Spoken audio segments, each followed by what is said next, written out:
Keributan terjadi setelah Globo menayangkan daftar warga Brasil yang dikenai sanksi karena diduga terlibat dengan PCC. Sementara pimpinan kepolisian federal bereaksi dan mengubah operasi internasional melawan kejahatan terorganisir menjadi krisis politik di dalam Brasil. Dalam pernyataannya, Departemen Keuangan Amerika Serikat menyebut PCC sebagai organisasi kriminal transnasional terbesar di Barat dan menuduh kelompok tersebut menggunakan sistem keuangan Amerika untuk mencuci uang hasil perdagangan narkoba.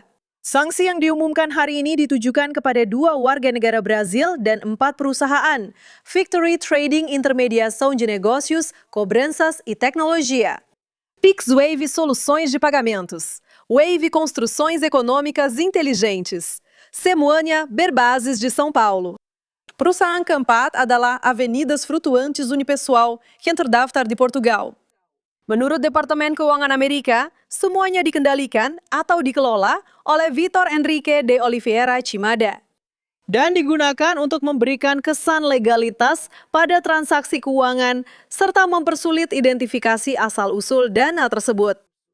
Pemerintah Amerika menyatakan bahwa Chimada adalah penghubung utama antara agen-agen PCC di Florida dan para pengedar narkoba asing.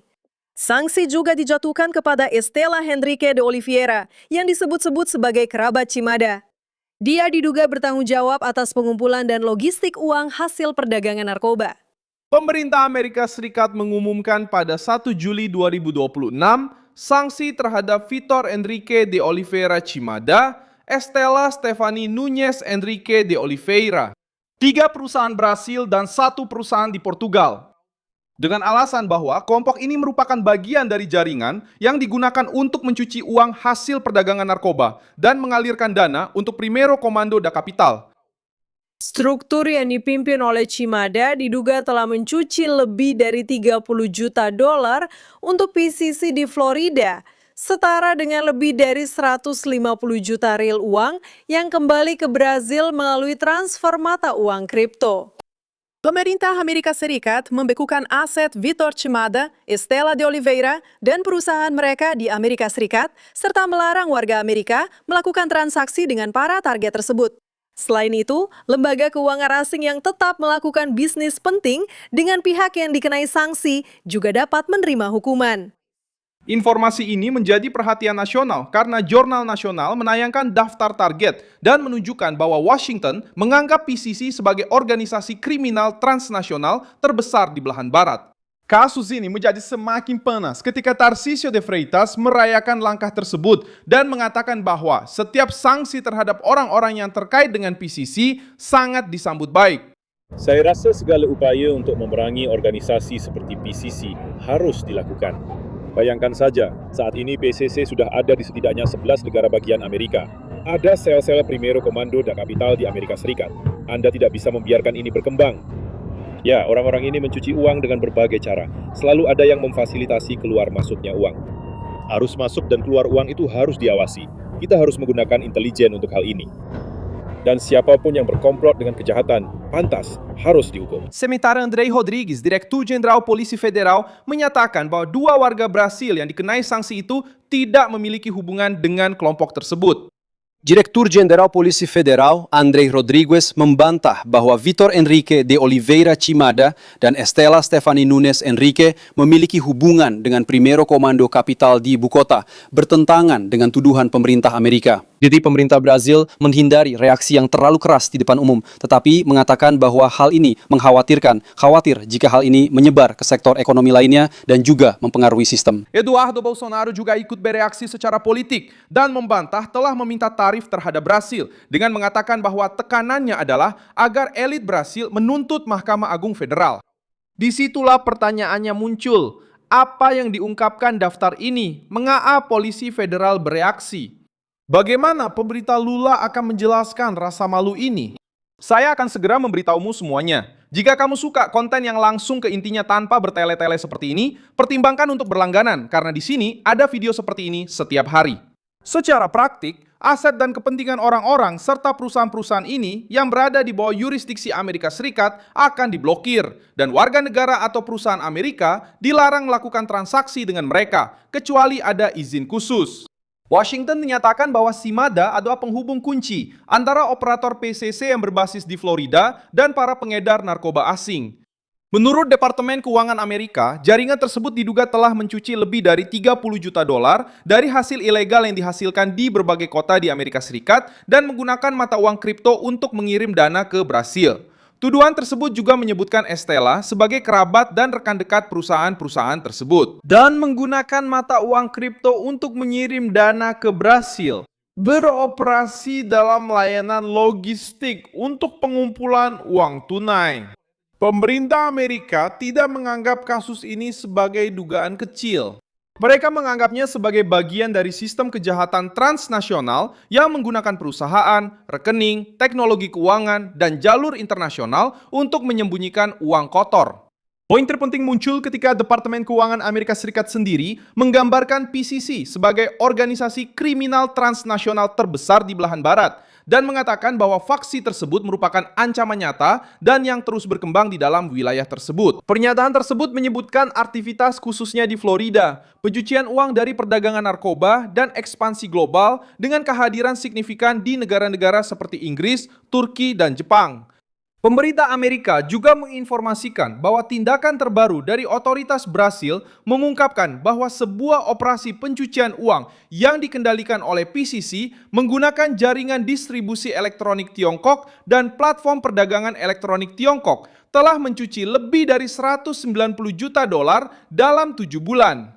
Reaksi Tarcísio de Freitas sangat cepat. Gubernur Sao Paulo menyatakan bahwa sanksi tersebut sangat disambut baik dan mendukung segala upaya internasional melawan organisasi seperti PCC. Saya rasa segala upaya untuk memerangi organisasi seperti PCC harus dilakukan. Bayangkan saja, saat ini PCC sudah ada di setidaknya 11 negara bagian Amerika. Ada sel-sel Primero Comando da Capital di Amerika Serikat. Anda tidak bisa membiarkan hal ini berkembang. Ya, orang-orang ini pasti mencuci uang dengan cara tertentu.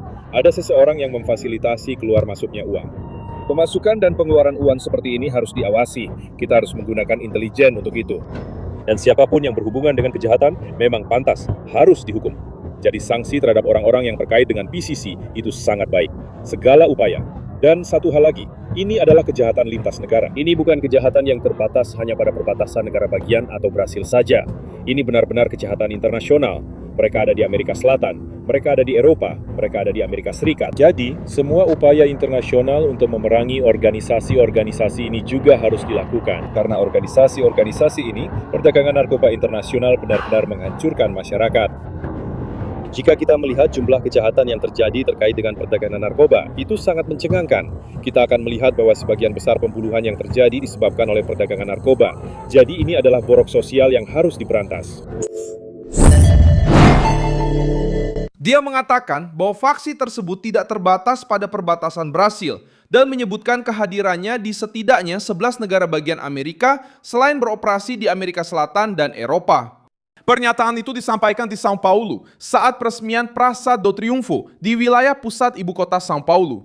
Tarcísio menganggap kasus ini sebagai kemenangan dalam memerangi kejahatan terorganisir. Dan dia menempatkan masalah ini pada inti masalah yang sebenarnya. Ini bukan lagi soal faksi yang bersembunyi di penjara, tetapi sebuah mesin internasional, uang, pengaruh, dan ketakutan.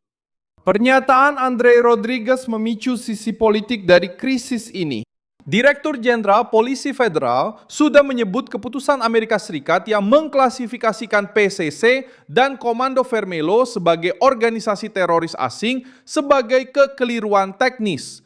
Sekarang, menurut laporan yang mengutip wawancara dengan seseorang, Andre juga menyatakan bahwa Vitor Cimada dan Stella Stefani tidak memiliki hubungan dengan PCC. Ini bertentangan langsung dengan apa yang diklaim oleh otoritas PCC. Bagi para pengkritik pemerintah, situasinya menjadi sulit untuk dijelaskan. Sementara Amerika Serikat memblokir aset, mengungkap jaringan pencucian uang, menyebut operator di Florida, dan menempatkan PCC di pusat kejahatan transnasional.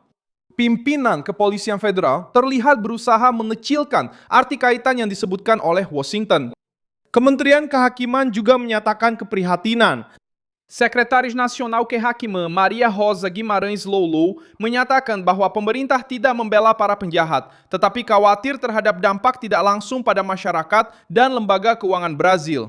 Dia juga mengatakan bahwa dia tidak percaya pada tindakan sepihak dan bahwa Amerika Serikat telah menggunakan informasi serta konsep yang dihasilkan di Brasil. Alasan ini membuka front baru tuntutan, karena jika informasi tersebut berasal dari penyelidikan di Brasil, pertanyaan politiknya menjadi semakin kuat.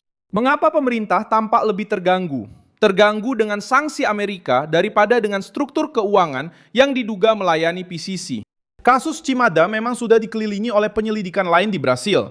Dia ditahan secara preventif pada Desember 2024 dalam penyelidikan pencucian uang yang terkait dengan kasus Corinthians dan Faidbet. Kemudian, pada Januari 2025, dia menjalani tahanan rumah untuk waktu singkat dan mendapatkan habeas corpus setelah membayar uang jaminan. Menurut penyelidikan dan informasi yang telah dipublikasikan, dia dijatuhi hukuman oleh Pengadilan Kriminal Federal keempat Sao Paulo selama 5 tahun penjara dengan sistem semi terbuka karena pencucian uang. Namun, dia menjalani proses hukum dalam keadaan bebas tanpa menggunakan gelang elektronik dan dilarang meninggalkan Brasil. Penyelidikan di Brasil tidak menyatakan bahwa dia adalah anggota PCC, tetapi menunjukkan bahwa dia terlibat dalam aliran keuangan yang terkait dengan orang-orang dan perusahaan yang disebutkan dalam penyelidikan tentang kelompok tersebut. Eduardo Bolsonaro terlibat dalam kasus ini dari sisi lain krisis. Jelas bahwa kami tidak pernah meminta tarif, baik sekarang maupun tahun lalu. Saya selalu membicarakan hal ini. Tahun lalu, saya bilang, mari kita jadikan masalah ini sebagai peluang. Jadi, mari kita tekan elit Brasil untuk mengetuk pintu Mahkamah Agung Federal. Karena Trump sudah jelas ya bahwa dia memberlakukan tarif kepada Brasil karena penganiayaan oleh Moraes. Karena sensor yang terjadi di negara ini yang bahkan terjadi pada pemilu 2022. Dan sekarang pun tidak berbeda. Ya, kita melihat media berita palsu mengatakan bahwa Brasil dikenakan tarif. Padahal Brasil tidak dikenakan tarif. Ada rekomendasi tepatnya karena alasan-alasan tersebut. Setelah 1 tahun investigasi, pasal 301 menyimpulkan bahwa Brasil melakukan sensor terhadap kebebasan berekspresi. Jelaskan, selalu kaum konservatif, hanya kaum konservatif yang mengalami persekusi politik. Bahwa ada kekurangan dalam pemberantasan korupsi oleh pemerintahan Lula, dan itulah yang mendorong Amerika Serikat untuk merekomendasikan tarif.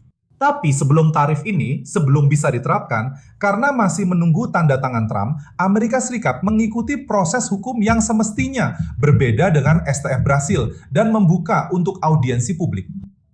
Dia membantah telah meminta tarif terhadap Brasil dan menyatakan bahwa ucapannya tentang mengubah lemon menjadi limun adalah cara untuk menekan elit Brasil agar mengetuk pintu Mahkamah Agung Federal. Dan poin penentunya adalah begini, sebelum berbicara, Flavio sudah mencetak gol untuk Brasil. Gol apa itu? Dia berhasil tetap waspada dan punya energi untuk menyeberangi lautan demi membela orang Brasil agar tidak dikenakan pajak, sementara pemerintah Lula sama sekali tidak mengirim siapapun. Artinya, sudah terbukti apa yang selalu kita bicarakan. Di belakang layar, Lula tidak melakukan apa-apa karena dia memang menginginkan tarif ini. Kalian tidak tahu bagaimana percakapan di sini dengan otoritas Amerika. Mereka benar-benar tidak percaya. Karena Amerika Serikat sedang berbicara, sedang melakukan investigasi, ini dan itu mulai bermunculan. Lalu Lula bertemu dengan Trump, itu sama sekali bukan topik pembicaraan. Lula hanya pergi ke sana untuk bilang, Trump, hey, berhenti bertengkar dengan Tiongkok. Hey Trump, hormati kedaulatan Iran. Hey Trump, jangan lakukan apapun terhadap Venezuela. Lihat Kuba. Jadi orang itu pergi ke sana untuk membela rezim-rezim diktator. Di saat paling berharga ketika dia punya kesempatan untuk berbicara dengan presiden negara adidaya ekonomi dan militer terbesar di dunia. Lihat betapa banyak hal yang bisa dia bicarakan, yang bisa dia mediasi, yang bisa dia minta. Dan dia pergi ke sana dan tidak. Untuk kamu, nelayan, yang sampai hari ini masih menderita karena tarif. Atau untuk kamu yang mengekspor kayu, batu, atau biji besi dan lain-lain. Kamu, biar saja itu hancur. Kenapa? Karena Lula berpikir, jika Trump menerapkan tarif terhadap Brasil, Lula bisa mendapatkan keuntungan politik, manfaat, untuk mencoba mengatakan bahwa dia adalah pembela kedaulatan nasional melawan serangan Yankee. Sementara di sisi lain, ya, Flavio menginginkan tarif karena dia baru-baru ini bertemu dengan Trump. Itu adalah kebohongan dan sudah terbukti. Flavio pergi ke Amerika Serikat untuk membela Brasil karena Lula sama sekali tidak peduli dengan Brasil. Pernyataan tersebut berusaha membongkar narasi yang digunakan oleh lawan-lawan yang mencoba menyalahkan dia atas kebijakan ekonomi Amerika terhadap Brasil. Globo menempatkan daftar itu di pusat pemberitaan dan secara terang-terangan mengungkapkan fakta yang tidak nyaman bagi Brasilia. Itu bukan blog, bukan pernyataan yang terisolasi, dan bukan provokasi di media sosial. Itu adalah keputusan resmi dari pemerintah Amerika Serikat yang diterbitkan oleh Departemen Keuangan dengan nama-nama, perusahaan, dasar hukum, dan dampak keuangan. Upaya untuk menganggap sanksi itu sebagai pembesar-besaran politik terbentur pada besarnya tuduhan tersebut. Menurut Washington, jaringan yang menjadi target tindakan tersebut mengalirkan dana ilegal untuk PCC, menggunakan mata uang kripto, dan menghubungkan Sao Paulo dengan operator di Florida. Hal ini mengubah tingkat pembicaraan. Krisis semakin membesar karena kejahatan terorganisir tidak lagi hanya muncul sebagai masalah keamanan publik, tetapi telah menjadi pusat perebutan kekuasaan, uang, dan reputasi. Kekuasaan. PCC telah ditempatkan oleh Amerika Serikat di tingkat ancaman transnasional. Tarcísio merayakan aksi tersebut. Eduardo Bolsonaro membela diri dari tuduhan telah meminta tarif. Pimpinan Kepolisian Federal membantah adanya hubungan antara yang dikenai sanksi dengan faksi tersebut. Pemerintah Lula mencoba berbicara tentang kehati-hatian, dampak tidak langsung, dan kerjasama.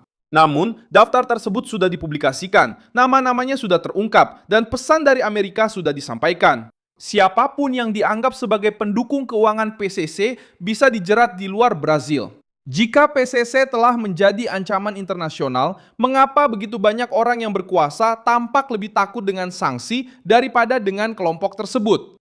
Terima kasih banyak telah menonton video ini sampai akhir. Dukung proyek kami dan berkontribusilah secara finansial melalui kode Pix yang muncul di layar Anda. Kami adalah saluran independen, fokus untuk menjaga Anda tetap mendapatkan informasi dengan kebenaran. Kontribusi Anda membantu kami untuk terus bertahan.